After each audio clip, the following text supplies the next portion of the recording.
This is the Your Sports Resource Podcast, where each week you'll learn actionable strategies that you can implement so the operations of your club support your coaching staff and the direction of your organization. We are committed to excellence in youth sports leadership. Let's get started. Welcome to the Your Sports Resource Podcast. I'm your host, Matt Boss. On today's podcast, I'm thrilled to be joined by Vern Gambetta. Vern is possibly the most well-rounded and one of the most sought-after coaches that I know of in the world when it comes to athletes reaching top-level performance. Vern has over 5 decades of coaching and has worked with athletes from track and field to baseball to swimming. He's worked with youth athletes to professional athletes, advises coaches and athletes around the globe to reach peak performance. For over 35 years, Vern has operated the Gain Network, which is a global platform for education, innovation, and motivation, as well as the Gambetta sports training systems. To put it simply, Vern is one of the utmost leaders in regards to human movement and peak performance. Vern, welcome to the Your Sports Resource Podcast. Thank you, Matt. I'm excited to be on and hopefully share some ideas and maybe raise some more questions and that. So it's been for me. It's those intros make me think it's been a learning journey. I'm just finishing the last chapter, the key chapter in my latest book, and it's really, that's what you just said made me think about that. It's a learning journey, and for me, it's not over, even though I'm 55 years into it and 77 years old. I'm going at it full bore. So mostly learning. Thank you. Yeah, that's awesome. It's amazing to have people with your background and your experience to be able to share those, because it's, as I get older as well, it's like you kind of reflect back and the things that I've learned now and still continue to grow and build upon. I think it's key, right? You never stop learning as long as you're willing to kind of keep pushing pushing your knowledge. Well, yeah. And that's a message I try to get out to everybody, whether you're 17 years old or 77 like me, when you stop learning and stop trying to, part of learning is getting better, isn't it? And challenging. I mean, you have your core beliefs, which you're not going to change, I hope, but challenging yourself to push the envelope in that, I think is extremely important, really important. Yeah. Mm-hmm. Yeah. So here at the sports Your Sports Resource, we focus on culture and club operations. So it could be, possibly a little bit different conversation than maybe you normally have.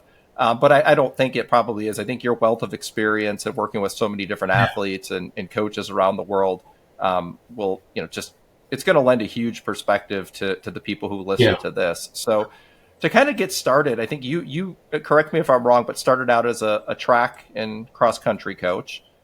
Yes.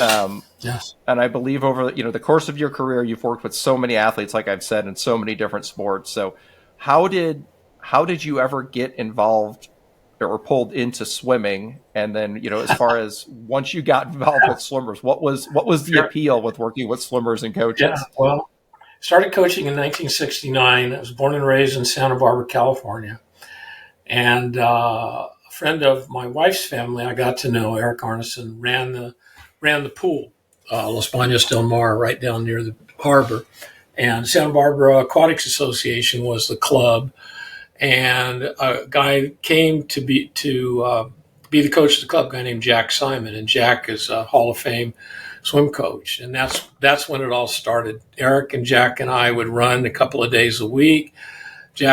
We started talking about, I'd say, Jack, why do you do the stupid stuff you're doing? Why you're in the water so much? And we'd go back and forth. And I said, why aren't you doing more stuff out of the water, more strength training? And then he finally was humiliated and had to come to me because he had a rash of shoulder problems. He said, why don't your pole vaulters, why don't your throwers have shoulder problems? I said, look, we used this funny thing even then called a med ball. It was leather then. And so I've always been close to swimming. And the other thing is I quickly learned that with my middle distance and distance people, that was a resource. Now remember, the 70s in swimming and in track and field were mega miles. I mean, it was craziness, and we had great success without that approach. I mean, I'm talking national championship teams. It was postal teams and really good times in California and that and nationally. And then I became and then at Stanford when I was in grad school, Jim Gorin was now it's a different era. See, he was a swim coach and the water polo coach. And Marshall Clark was the cross country coach, and I was helping. I coached the jumpers and the decathletes in track, and we would run together. And Marshall picked up a lot of stuff from Jim, short rest intervals, as I did. And then I went back to Santa Barbara High School, and then I got the job as women's track and cross country coach at Cal. And Jack Simon introduced me to Nort Thornton, who became a lifelong friend. I miss him. I miss his phone calls. I think about Nort quite often. I learned so much from him. So there's so much synergy, in the training aspects, especially for your middle distance and distance people. And then Nort began to use me a fair bit as how would you say, as a sounding board about even in the late 70s. Well, what do we do out of the water? What's better to do? Things like that. So I've always had a connection in swimming. And then in 2003, Jim Richardson, I spoke at ASCA quite a number, American Swim Coaches Association, quite a number of times. And Jim Richardson asked me to come in as a women's coach at University of Michigan and completely revamp his program. And I worked with them for 4 years. People noticed what we were doing and how the injuries reduced, how different the women looked in terms of body shape and composition. And that led to Carmel Swim Club, which led to Dynamo Swim Club.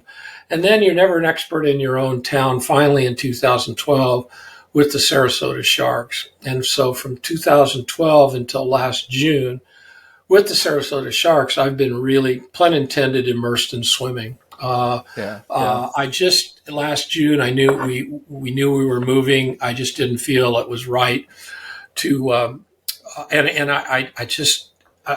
some of your people it just was really hard. It's the only time I've started to feel old, getting up 3 mornings a week at 5:30 and and running. I was going down there really quite often. So now while I'm here, I'm still working with Summer McIntosh 2 days a week, and will advise in regard to her program. But so probably not. That was a long answer. But so I've always had a respect and a close association with swimming, and it made me a significantly better track coach and just a better coach hanging out with swim coaches.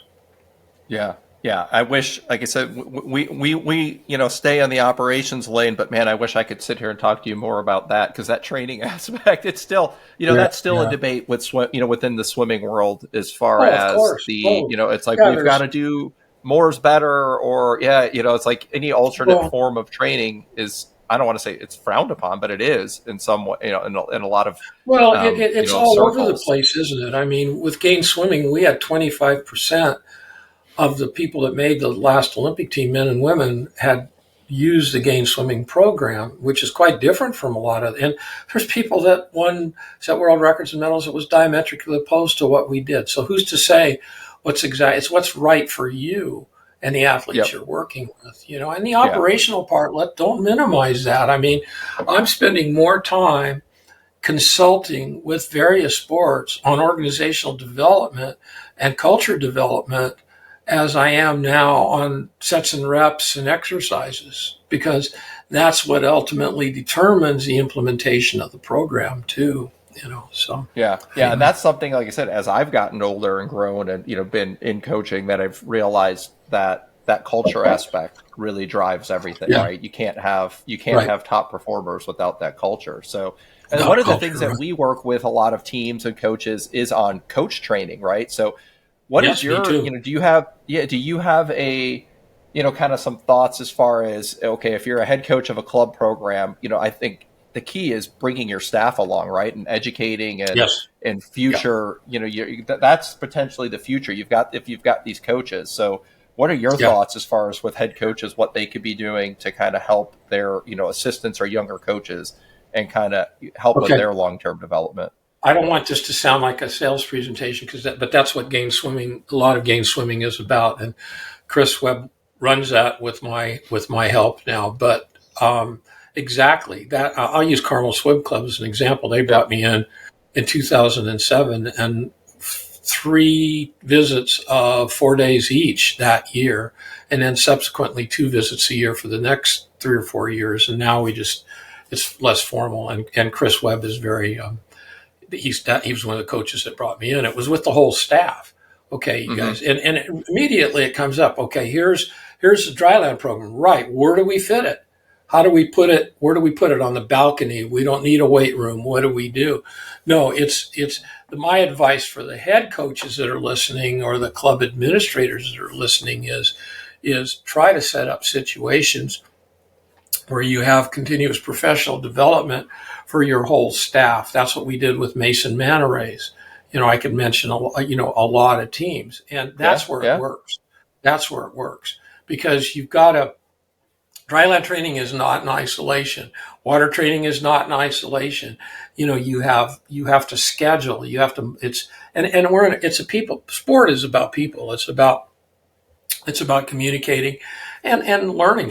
For me, a lot of this, just like this podcast, that's why I wanted to come on, is sharing. Remember, we are coaching people, not numbers. It's not 500s in 6 minutes or whatever. No, it's who can, how are you going to communicate to the athlete? How are you going to motivate the athlete?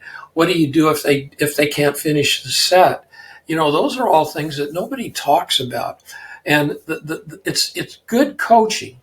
And this is what's changed from when I started coaching. And I will sound like an old man here, but most of the great swim coaches, the George Hayneses, you name them, they were high school trained as teachers. And it was a foundation in pedagogy. Most of the coaches today have no background in teaching or pedagogy. And so I find myself, that's what my emphasis is. The X's and O's are pretty easy to learn. The scientific foundations are pretty well defined. But how to teach and how to communicate, how to correct, all of those things, that's going to make or break your program. Yeah. And I think, and it's almost like, and I don't want to say it's almost taboo, but it is what it is, right? Where today's parents, I mean, I've got kids in youth sports and high school sports. They're different, right? Like there's a different perspective. There's a different, the kids nowadays, like they want to learn more, right? I think that they want to have a better understanding of what, like when I was growing up, it was right. You just did. Coach said, we're going to do this. You just kind of did it, and which was fine. But I think that there's a different education that comes along with coaching nowadays. And I think you hit something there that we've gotten with Your Sports Resource into conversations with a bunch of different, these conversations happen with clubs, and that topic has kind of come up where the coaches avenue is they kind of just get into coaching, right? There's not this training, like you said, like a teacher that you're going to go through 4 years of courses and observation and student teaching. Practice teaching. Yeah. So I think it really is important for coaches to continue that and understand that. And that's one of the conversations we try to have with a lot of coaches is that's one of the good conversations to have with an assistant is how do you talk to the kids? How do you talk to to the parents and kind of keep educating them on that? Because there's really no, as great as USA Swimming and Ask It, there's all these organizations out there for, that are geared more towards swim training. You kind of, that communications part, is key. So I'm really glad you touched on that. You said something that really resonated with me, parents. And swimming parents might be among the worst, honestly, in terms of driving coaches nuts. And I've said to all the coaches, they're driving because you're not taking time to educate the parents. Okay. And that's where the first education, it should be mandatory for every club that you have and your son or daughter can't swim, maybe after 11, I don't know, for 8, 7, 8, 9, 10. Well, Yeah, even that yeah, should be maybe an hour of education. These are the things that but look, this is what we're doing. This is why we're doing it, you know and that kind of stuff. And I just don't see very many people doing a good job of that. They're doing a better job of educating their coaches, maybe somewhat the athlete, but not the parents. And yeah, I'm not saying this to drop names. I mean, I've gotten to know Summer McIntosh's mom. She was an Olympic swimmer. She's not a typical swim parent, but sure, obviously she's very interested. Her daughter's a multiple world sure, record sure. holder. And it's been Yeah, fun. It's been fun talking to her and get to know, because she's here. It's a different environment, different club environment than Canada. And some of the things that she goes like, why are these parents even saying some of the stuff they're saying? So I think, from your organization and maybe what I do and what I do with Gain, is because that's a universal problem in youth sports right now. Is a parent that might have even swum in college or whatever, and knows everything, from their experience. And they want to know why we're not doing more, why we're not doing less, why 2-a-days, why hmm 5:30. Well, you've got to be able to explain that very clearly, very clearly. Uh, yeah, yeah, yeah. The days where my parents, we had no swimming background, or they had no swimming background. I started at 6, and it was like, you yeah, know, shoved me to the pool, and that was it. And it was, I think, through drop it even off. through through university, it was had a good swim. They knew nothing, and it was Yeah, fantastic, yeah. and I've appreciated that Well, with my own kids. my parents were immigrants, and thank God they knew nothing about sport. But if Yeah, I came yeah, home, one time at dinner, and he's passed away now. My high school basketball coach was the third most influential person in my life besides my parents. But I came home one night. We're all sat down to dinner, and I was saying something about my coaching. If the look my dad gave me, you would have. I mean, I just go, shut up, Vern. I mean, that's your coach. He knows what he's doing. And that was it. He knew nothing about yeah, basketball. So, yeah. it was Yep. a different time and place. Yeah, yeah, no, it's like looking back, it's like, okay, it was nice environment where you didn't have to go home and talk about your sports, right? It was, did you have a Yeah, good time? yeah. Yeah, okay, good. Like, are you working hard? Yeah, good. It taught Right, it right, taught all the right. lessons, but it didn't kind of overwhelm. So something Exactly. that's interesting, because you've talked about, like, early the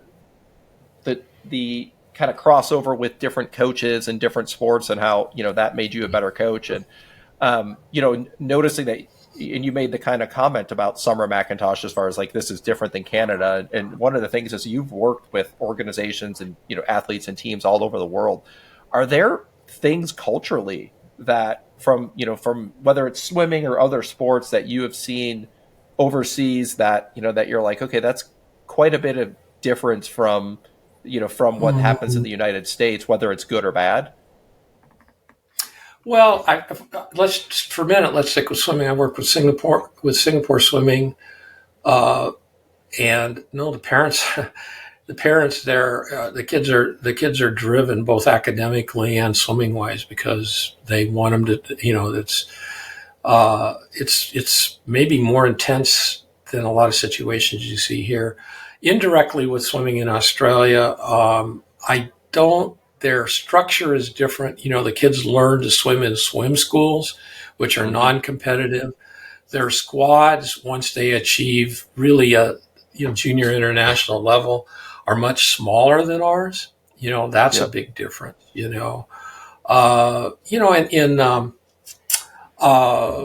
other sports in Europe and that, the parents don't have as much, and it's all, other sports, team handball, track and field, basketball, soccer, are all club based, and they're based around, in Europe, a lot of community type of clubs. So there's a real social aspect of that too, But in the Western world, we're all suffering from the same sort of issues right now in which that the kids are less active when they come into the sport.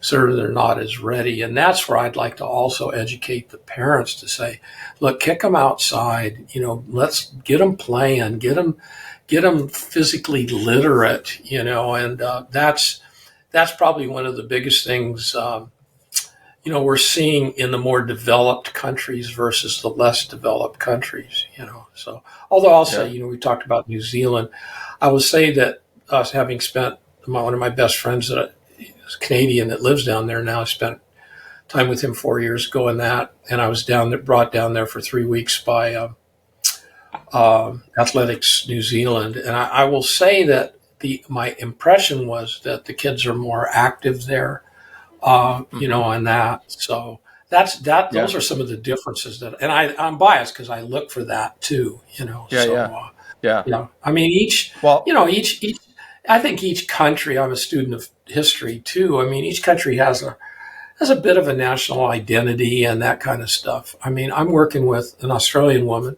Elise Perry, who's by probably the best female cricket player ever, best in the world, ever. And she was here for 10 days last year and came down and did a couple of sessions, dryland sessions with Summer. And she stayed with us. And she says, Ariana Titmus or any of those other would never be swimming in the same environment that Summer is swimming here, where there's 12-year-olds 3 lanes over and stuff like that, and 30 kids in the water. So, and I think that's what you see. I saw that in Spain. I've seen it in other countries, and, in terms of swimming, once the athlete gets to an really elite junior level, they're treated differently. In Singapore, we had, I think 20 total with 5 coaches, junior and senior elites, at the national center, so very different, very different. Yeah. I think our university system probably plays some role in that as far as kids, that's kind of the big goal. But it is interesting because when I coached in New Zealand, that was one of the things that I felt was we didn't have the numbers, right? You had your kids, and if you had a kid with talent, you kind of needed to make sure that they stayed within the sport to kind of, when they got to that 15, 16, 17-year-old, that they were kind of actually developing and just honestly staying within the sport, because if you lose that kid, there wasn't a line of kids like oftentimes here to kind of take their place and there. Yeah, I mean, it was so common. I would have the boys, even the girls who played rugby, but they would come in from their Saturday or Sunday rugby games on Monday morning, and they're bruised up, cut up, and they'd get back in the pool. And so that brings me to another thought of, when I was growing up, I was in high school and then university in the 90s, and I felt like now looking back, I was at that tipping point of that specialization, where most kids I grew up with were still playing 2 or 3 sports, year round. And then it slowly started to change where, your swimmers, your baseball players, whatever it is, it was like, no, we've got to be doing this, all the time, specialize in that one sport from an early age. What are your thoughts as far as that specialization within a sport at a young age? Well, I'm very passionate about a general multidisciplinary development. There's a group that over in Holland that brought me over ASM Athletic. All my books are packed now. ASM Athletic Skills Movement, and I'd show you the book. Wait a minute, no, I don't have it. Darn it. Yes, I do. Here it is. It's called the Athletic Skills Model. I think we all ought to look at that. I'd recommend this to your swim clubs and that kind of stuff. And they had me over, and a lot of their work is reflective of some things that I've been saying too, but it's reflective of this came up when I first went to Mason Manta Race. One of the age group coaches says, well, a lot of my kids want to play soccer 2 days a week. Beautiful. Let them play. They're 8, 9 years old. Let them play, and we had a group of boys here now 6 years ago with the Sharks. There was 6 of them, and all those kids, one of them went to could have been, well, they were all really good all around athletes. Played baseball, played basketball until like 8th or ninth grade, and then they specialized. And that's about the break point, right in there. I would like to see kids, not just girls, boys and girls, do dance, and basically what you're having to do is you're having to provide them with the education or the experience that used to be provided by school physical education. Mm-hmm. So you have all around development, and then you can specialize. I hesitate to use ages, but it's convenient. I'd say the boys 14, 15, the girls maybe 12, 13, but there's plenty of time before that to do, multilateral development. Yeah. And Summer's an example. I mean, she was a figure skater. She did horseback riding. She did a lot of stuff. Now, her sister's a world-class figure skater. She didn't like figure skating. She didn't, and so around 12, she started swimming a little bit more, and I could, I keep sounding like I'm dropping names, but, that's fantastic. We had a silver medalist here, Emma Wyatt, and she was the opposite. She didn't like anything but swimming. She was comfortable in the water, quiet kid, it was perfect for her. So, I think you've got to really, we can make generalizations, which I think are really important, but I think you have to look at the person. And I was one with my own children to give them choices. And I saw my daughter as a track coach. She's a gifted sprinter. It hurt me. I coached her in high school, and after her junior year, she said, "Dad, I'm not going to run next year. I'm just going to focus on soccer." And she loves soccer. So what do you do? I mean, she was 16 years old then. So which was probably late in the soccer environment as it is. So I hope my point is clear that look for opportunities for multiple sport, multiple movement opportunities. And that's what we do with our Gain Dryland program. I mean, basically what they're doing now, I was down the other day because I don't go down always in the afternoon. I work with Summer in the mornings. And I watched some of the age groupers, 9, 10, 11, 12. Basically, It's 20 minutes of like a gym class. They're moving, they're exploring their body, they're crawling, they're pulling, they're doing pull-ups, things like that. It's and free play.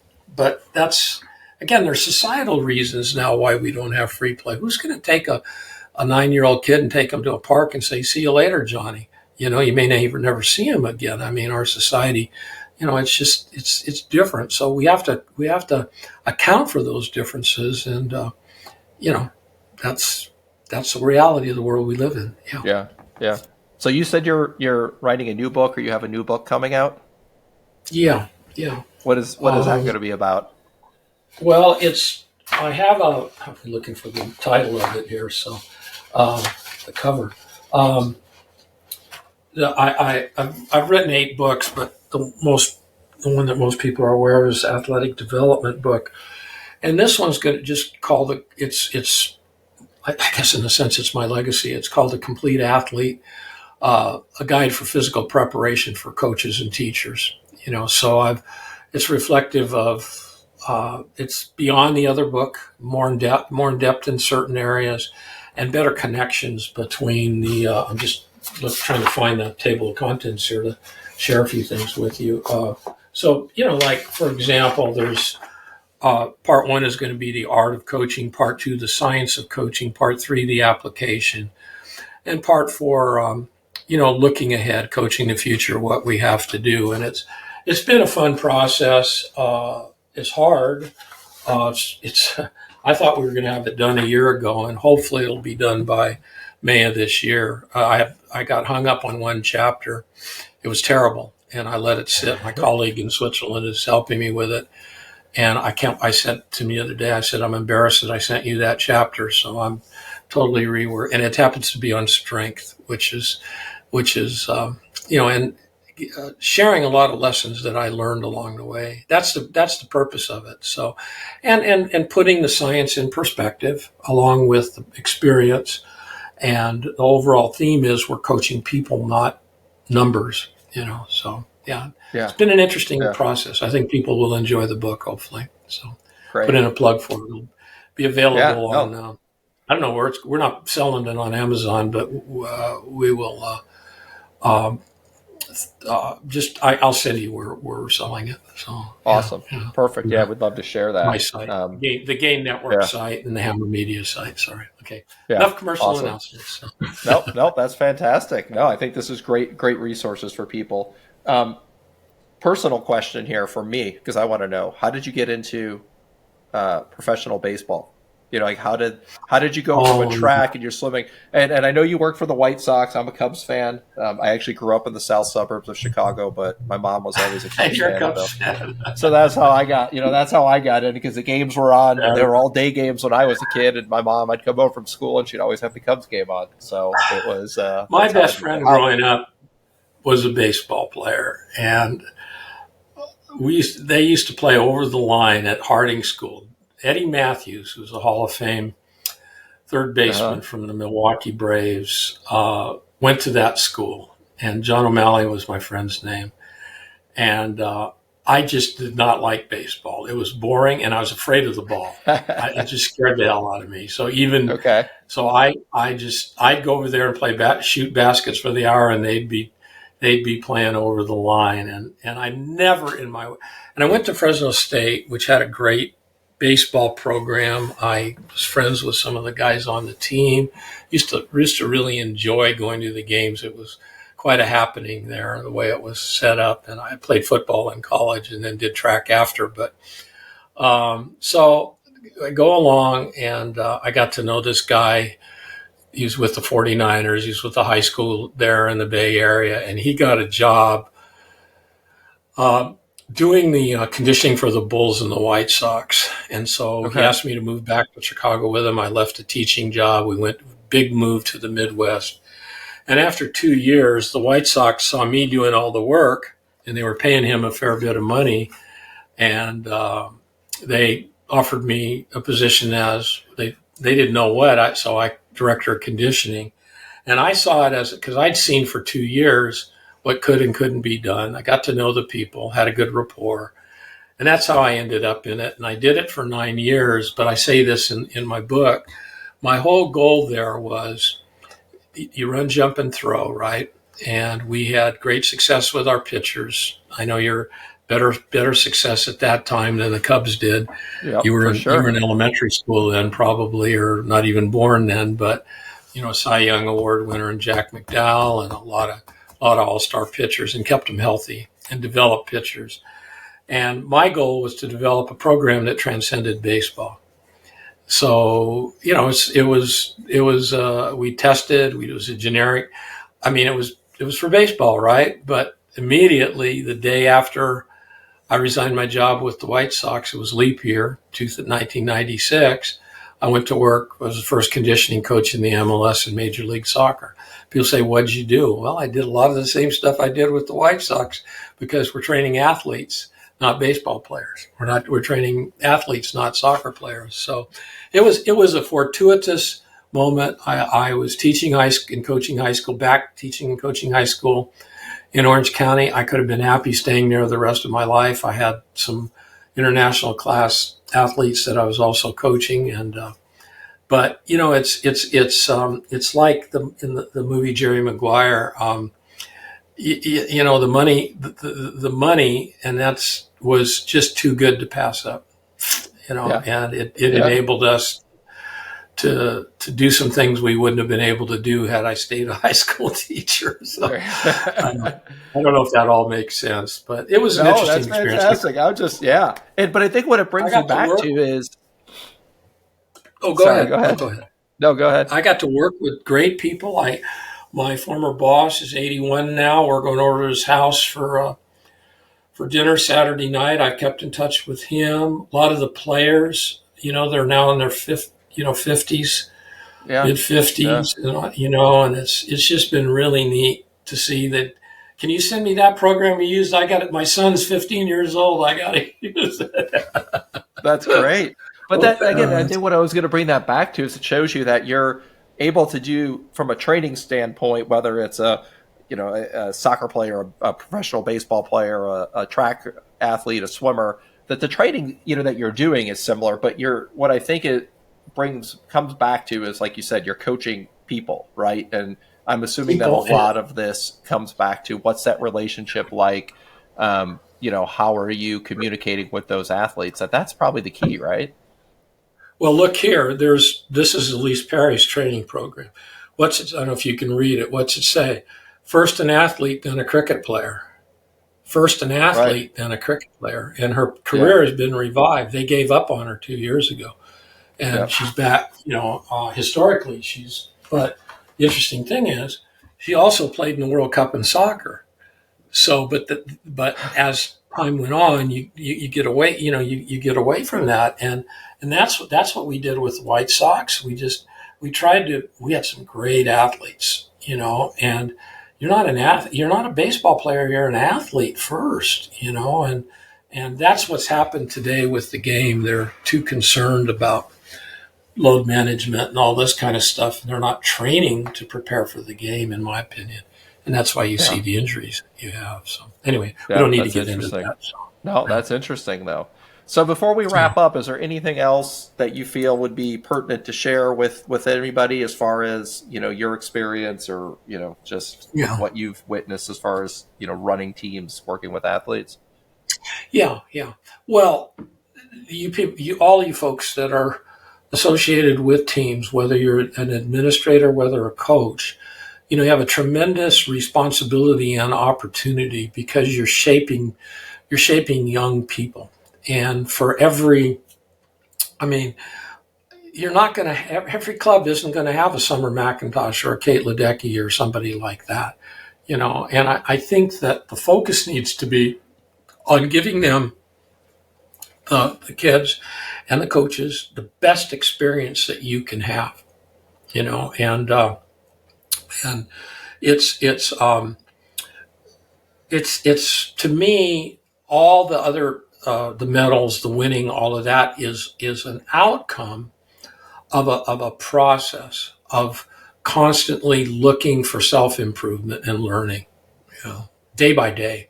And that's the cool thing about, you're talking about swimming because the cool thing about swimming that I love is the stopwatch doesn't lie.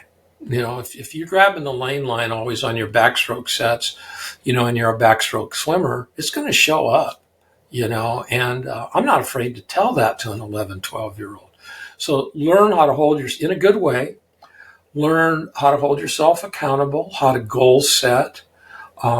The biggest thing that I would recommend to all the coaches listening is teach your athletes how to keep a good training log. Okay, what that entails, so they keep track of what they're doing in training. I mean, that's one of the biggest things. I'll toot Summer's horn. She's great at that. And so when I ask her, will you